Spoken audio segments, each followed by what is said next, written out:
Well, g'day guys. Guess what? I'm back. I'm going to do a vlog. In fact, I'm going to do a little mini series of vlogs. And I think the last time I was vlogging regularly, I was a youth pastor. I'm a bit too old, long in the tooth for doing youth these days, but I am actually a pastor of a small congregation which is part of Liberty Church. So I get to lead Liberty Church Swinton, which is really exciting times for myself and the family. I think the last time I was vlogging, I had a wife, and these days I have a wife, two kids, and one on the way, due very soon. So I thought I'd do a little mini series of vlogs because last weekend I was up a mountain. In fact, I wasn't just up a mountain, I was up three mountains. I did the three peak challenge, which is to, across 3 days, climb up the three highest peaks in the United Kingdom. And some of my friends thought I was absolutely nuts. And I think we were a little bit. And so I managed to do this thing. And while I was climbing up the mountain, when you're about as unfit as I am, you have two choices. You can talk or you can breathe.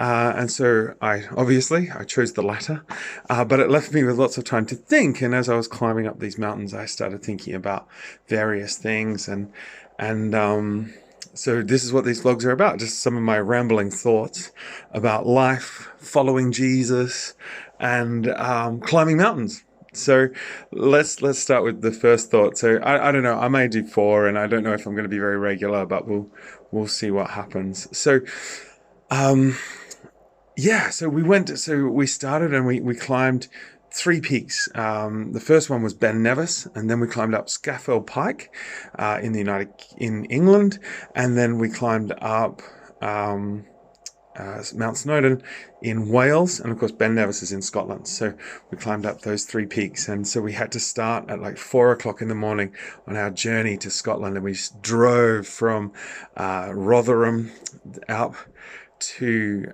Ben Nevis, and then we started climbing. And we were all really excited about the climb. We were all a bit full of banter. Let me tell you, the banter kind of stopped when we got to the bottom. And as the weekend went on, we got tireder, and it was quite a journey, I must admit. So, as I was climbing this mountain, how did I get up it? Like, because I'm not super fit, and I had to, walk in a cadence, and I had to push myself quite hard to get up this mountain. And let me tell you, there were so many times where I felt like just I was unable to do the mountain. I thought, like there were the moments where I was going, "Am I mad? Am I crazy? What am I doing here?" People ask you, "Did you have a good time?" I'm like, "Yeah, it was fantastic." You don't necessarily have a good time climbing up three mountains. You enjoy the camaraderie, and I think afterwards in reflection you go, yeah, that was really awe-inspiring, it was really amazing, but honestly it was a lot of hard work, and the schedule we had to keep was amazing. So like I said, we were up at 4 o'clock in the morning to go to Scotland, but we didn't get to bed till about 12 o'clock, and then we were up at 7 o'clock the next morning to get to England, and then we were up at 7 o'clock the next morning after that to get to Wales, and in between all of that we were putting up tents, pulling down tents, climbing mountains, and driving buses. So it was a really long journey. And so I remember thinking as I was climbing this journey, there were moments in this journey where I had to focus, and I had to just focus on where I was and what I was doing. And so one of the ways that I helped myself climb up this mountain was just by putting one foot in front of the other. And each step, each step I took, I'd have to say, right, that's one more step. Just keep going, just keep going, just keep going. Just keep putting your foot in front of the other, and eventually you follow your feet up the mountain. But there were also moments where I was getting to the point where I wanted to give up. And it was hard work, it was hard work. Ben Nevis, the first mountain there, is a particularly mean mountain. So you start up what is quite a large, hillside, and you go up and up and up and up and up. And then you get to the top there, and then you think, well, you're at the top of the bit that you could see. And then you look up and you look up and you look up, and then you realize you're only 1/3 of the way up Ben Nevis. And so then you climb to the next peak and you think, and towards the top, you get there and people tell you, it's not far now, it's not far. And you're thinking, oh, I must be just over that ridge up there. So you climb and you climb and you get to the ridge and you look up and there's another ridge. And so then you have to climb up and up and up. And then you get to the top of that one and you look up and there's another ridge. And then you keep climbing and climbing. So I think it does that about 4 times on the journey where you think you've made it to the top and you're getting excited. And then you realize you haven't at all made it to the top. You've got another ridge and another climb and another push forward. And it's like, oh, you know what? It was in those moments that I started to do something. I started to visualize standing on top of Ben Nevis. And it's the same for all the mountains. Not so much in Mount Snowdon. Mount Snowdon was quite easy to walk, to be fair. And that's after climbing up Scafell Pike and Ben Nevis. So I found that to be quite easy. But there were moments where I wanted to just stop and actually go, what does it look like to finish? You know, and so what I would do is I would practice my victory dance. I call it my victory dance, but it's like my victory pose where I throw my hands up in the air and I just knew, and I would visualize myself standing on top of the mountain doing victory dance and going, I've made it. I have conquered Ben Nevis. You know, that's, you know, and so I visualized myself doing that. And that got me through those thoughts. It got me over those things of, I can't do it, or what am I doing, or anything like that. So I was thinking about this and how this connects to our Christian walk. See, Christianity is a journey, and sometimes in Christianity you start climbing up, and following Jesus is hard.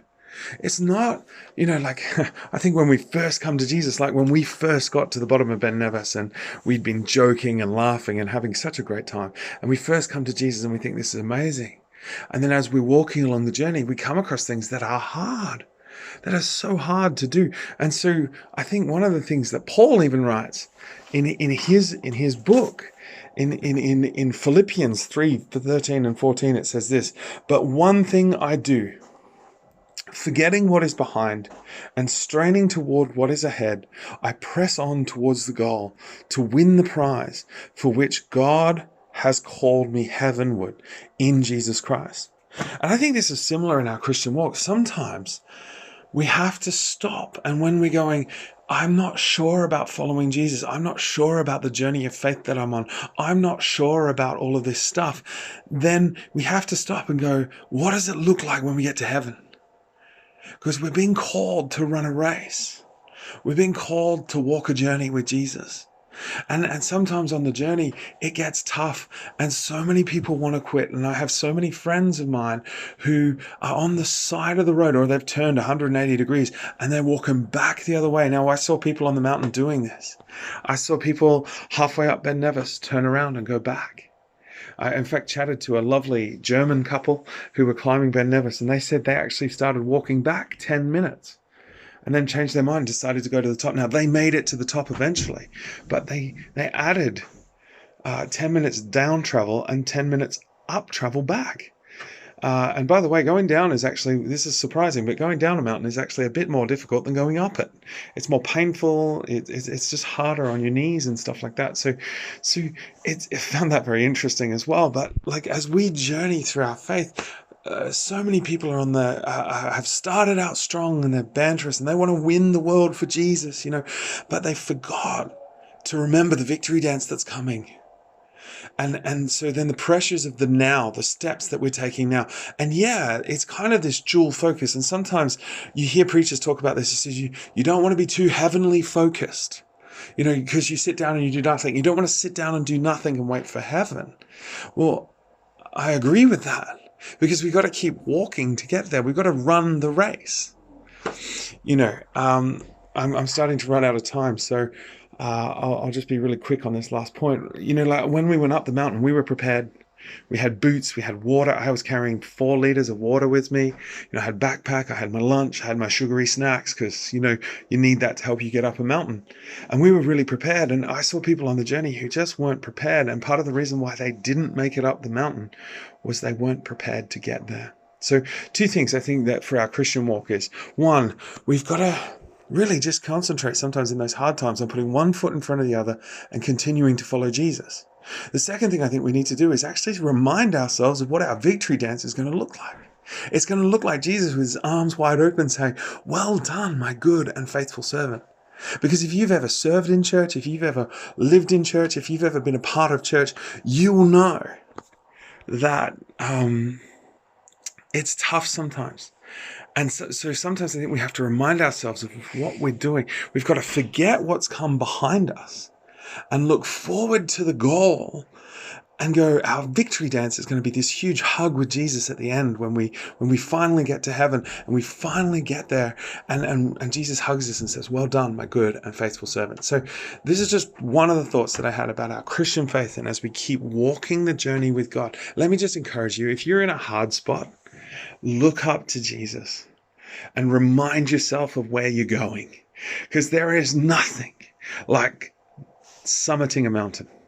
I said it a number of times to help encourage the team. There is nothing like getting to the top of Ben Nevis and throwing your hands up in victory and going, yeah, but that will pale into insignificance to that day when we walk into heaven and Jesus throws his arm around us and says, well done, my good and faithful servant. And secondly, just keep swimming. In the words of Dory, just keep swimming, one foot in front of the other. Just keep moving forward. Yes, it's hard. Yes, it's difficult. At times my muscles were burning, and I thought, will the pain not stop? But just keep moving forward with Jesus, because I think it's important. And so I hope that's helpful. I hope that helps you in your walk with Jesus. I'm going to do maybe 2 or 3 more blogs about these things. And so I hope you've enjoyed this one. So just look out for that. I think I'll do it next week. And so we'll do a little mini series of vlogs. And then after that, we'll see if I continue to do some vlogs every now and again. All right. Thank you so much, guys, for watching. Always, if you want to subscribe. If you enjoy what you're seeing, then send a comment, say something, it's fine. So thanks very much, guys. Have a really good one.